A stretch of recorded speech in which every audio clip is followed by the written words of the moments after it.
Alright, Joshua Taylor here from Hope, British Columbia on the results from test 4. This is test 5. This is the sample that wasn't compressed. It's reduced down to 24 grams, I believe, from 52 grams.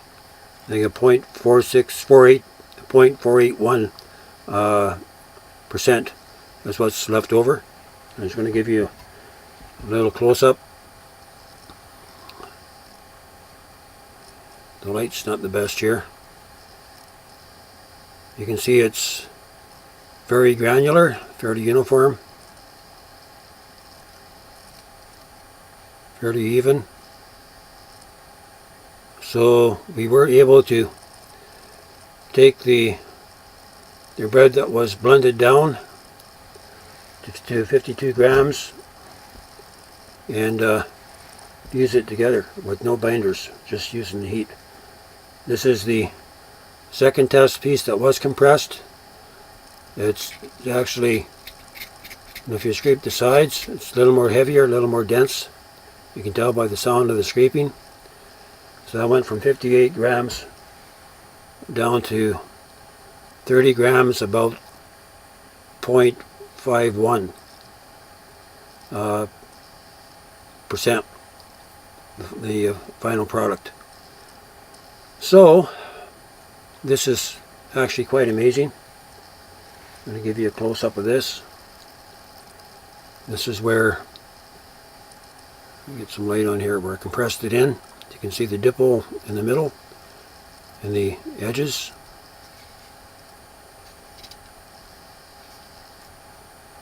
The bottom turned out a little concave, maybe from the pressing. I should have held the this here down while I was pressing it. That's probably why it came out like that.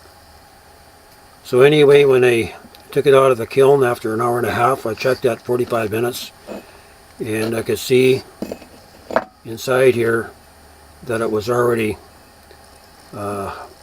shrunk and carbonized, where it actually lifted it off like that.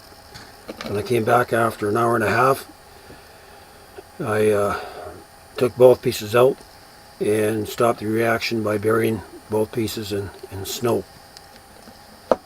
And when I came inside, I put one in water. I believe I put this piece in water just to stop the reaction, because I could actually feel the heat beginning to increase because the reaction wasn't fully stopped inside. And I left this one air dry for about half an hour, without dunking in water, and it started to heat up, so I had to dunk it too. So I got all these measurements. I've kept track of all the measurements, and I'm going to be posting. Turn this camera around. Once I get this uploaded there, I'll post these the data on the, once I go back and do edit on the video.